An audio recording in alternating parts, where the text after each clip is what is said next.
jour, les petits cochons décidèrent comme des grands de se construire leur maison et de quitter leur maman. Elle prit soin de les prévenir qu'il était très important, quand on commence à bâtir, de le faire sérieusement. Le plus jeune des cochons choisit des battes de paille pour construire sa maison avec très peu de travail. Regardez, ma maison est déjà terminée. Je vois, mais elle n'a pas l'air très solide. Si le loup vient, il risque de te la détruire. Mais non, elle tiendra, ne t'inquiète pas. Le deuxième ramassa des branches rapidement pour se faire avec du bois une cabane en peu de temps. Mon frère, ta cabane est jolie, mais elle n'a pas l'air très solide. Tu n'as pas peur que le loup la détruise? Mais non, ne t'inquiète pas, elle est bien solide. L'aîné des 3 cochons travailla sans s'arrêter pour se construire une maison bien solidement, pendant que ses petits frères ne pensaient qu'à jouer. Quand il eut enfin terminé, il était bien content. Mais un grand loup affamé s'approcha discrètement de la maisonnette en paille du plus petit cochon, et il frappa à la porte de sa maison. Ouvre la porte, petit cochon. Tu m'entends?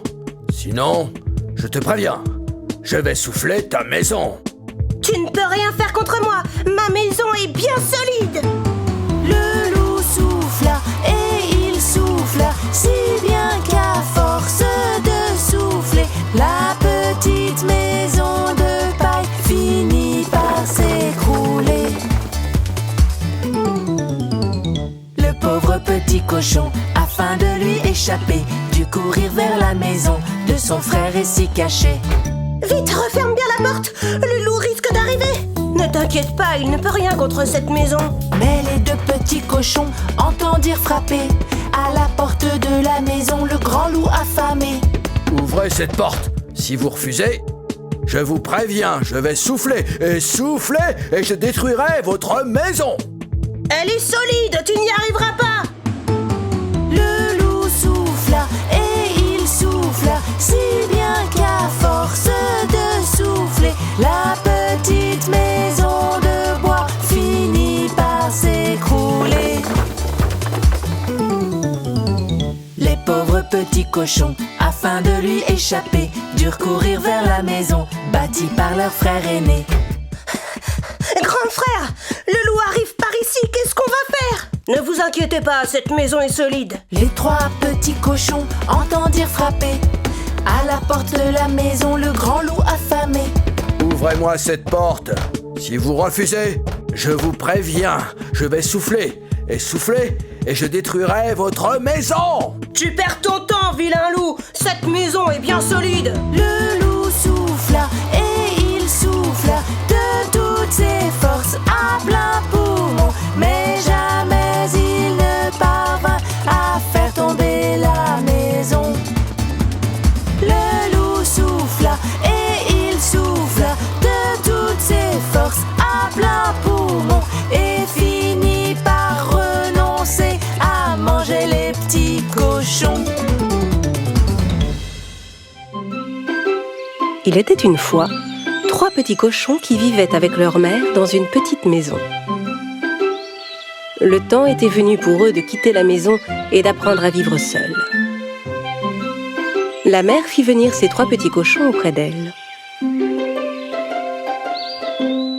« Mes chers petits, vous êtes devenus grands maintenant, il faut partir et découvrir le monde. Pour vous, une nouvelle vie commence. Mais n'oubliez pas, quoi que vous fassiez dans ce monde, faites-le du mieux que vous pouvez.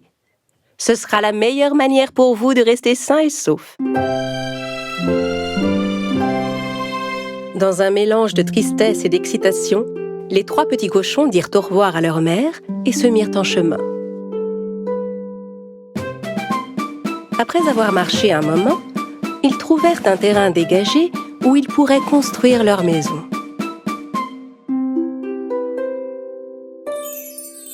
Le plus jeune des cochons décida de construire sa maison en paille. Il se disait que c'était le moyen le plus facile et le plus rapide de construire une maison, et que ça lui laisserait tout le temps de jouer. Le petit cochon construisit sa maison en une seule journée. Il dit alors à ses frères: Hé les gars, j'ai déjà terminé, moi, regardez. L'aîné jeta un œil à la maison. Oui, mais ta maison n'a pas l'air solide du tout. Comment elle te protégera du méchant loup? Le petit cochon ne fit aucun cas de la remarque de son grand frère. Ne t'inquiète pas, il ne nous arrivera rien. Peut-être, mais tu ne pourras pas dire que je ne t'ai pas prévenu. Le deuxième cochon décida de faire sa maison en bois. Il ramassa des branches dans la forêt et commença à se construire une petite cabane. Il mit exactement 3 jours à la construire. Cette maison semblait un peu plus solide que celle en paille. L'aîné des cochons vint le voir. « Mon cher petit frère, j'ai vu que tu avais bien travaillé pendant ces 3 jours, mais ta maison n'a pas l'air du tout solide. Comment elle te protégera du méchant loup ?» Le cadet répondit à son frère: « Ne t'en fais pas, cette maison est vraiment sûre. »« Peut-être, mais tu ne pourras pas dire que je ne t'ai pas prévenu. » Pendant que les 2 plus jeunes petits cochons s'amusaient et se reposaient dans leur toute nouvelle maison, l'aîné, lui, ne cessait de travailler. Il avait entrepris de construire sa maison en pierre et en briques. Ses 2 petits frères ne voyaient pas l'intérêt de faire autant d'efforts. Ils passaient leur temps à jouer et à se distraire.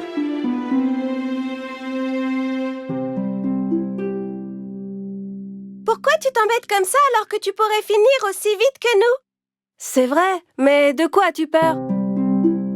L'aîné des cochons ne prit même pas la peine de les écouter. Il travailla 1 semaine entière pour finir sa belle maison, toute de briques et de pierre. Quelques jours plus tard, un loup affamé vint à passer près des maisons des petits cochons.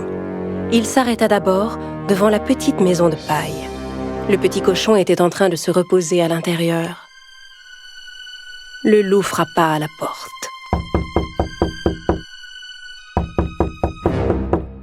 Ouvre cette porte et laisse-moi entrer. Sinon, j'inspirerai à fond, gonflerai mes poumons et soufflerai ta maison. Tu ne peux rien me faire. Ma maison est bien assez solide. Alors le loup inspira à fond, gonfla ses poumons et souffla la maison. Heureusement, le petit cochon réussit à s'échapper. Il courut aussi vite qu'il put jusqu'à la maison en bois de son frère. Il frappa à la porte. Quand son grand frère vint lui ouvrir, le petit cochon se précipita à l'intérieur de la maison. « Ferme la porte, ou le loup va entrer !»« Ne t'inquiète pas, il ne peut rien nous faire dans cette maison. » Au bout de quelques instants, le loup arriva devant la cabane du deuxième cochon et lui cria: « Ouvre cette porte et laisse-moi entrer. Sinon, j'inspirerai à fond, gonflerai mes poumons et soufflerai ta maison. » « Tu ne pourras jamais souffler ma maison !» Alors le loup inspira à fond, gonfla ses poumons et souffla la maison. Les 2 petits cochons échappèrent de justesse au loup et coururent se réfugier dans la maison de leur grand frère.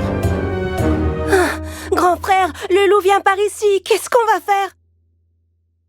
L'aîné répondit alors d'un air assuré: « Ne vous en faites pas, le loup ne peut pas entrer dans cette maison. » Au bout de quelques instants, le loup affamé arriva devant la maison du 3e cochon, faite de briques et de pierre. Il cria derrière la porte: « Ouvre cette porte et laisse-moi entrer. Sinon, j'inspirerai à fond, gonflerai mes poumons et soufflerai ta maison. » « Essaie toujours, méchant loup, tu ne pourras jamais entrer !» Le loup était très en colère. Il gonfla ses poumons et souffla, mais rien ne se passa. Il ne réussit pas à souffler la maison. Il essaya encore et encore, mais n'arrivait pas à bouger une seule brique. Finalement, à bout de souffle, le loup commença à chercher un autre moyen d'entrer. Il vit la cheminée en haut du toit et décida de grimper. Comprenant que le loup grimpait sur le toit pour essayer d'entrer par la cheminée, le petit cochon alluma rapidement un grand feu dans le foyer. Puis il plaça une grande marmite d'eau sur les flammes. Le loup escalada la cheminée et se glissa à l'intérieur. Et il atterrit tout droit dans la marmite. Ah, à l'aide! À l'aide! Je vais bouillir. Oh, à l'aide! Enfin débarrassés du loup, les petits cochons s'enlacèrent avec des cris de joie. Le lendemain, les 3 petits cochons rendirent visite à leur mère dans sa maison pour lui raconter ce qui s'était passé. Le plus jeune dit à sa mère: Tu avais raison, maman. Quoi qu'on fasse dans ce monde, on doit le faire du mieux qu'on peut. Quand on se donne vraiment la peine, on finit toujours par réussir. À compter de ce jour, les 2 jeunes cochons ne furent plus jamais fainéants. Ils travaillèrent dur comme leurs grands frères et vécurent heureux pour toujours.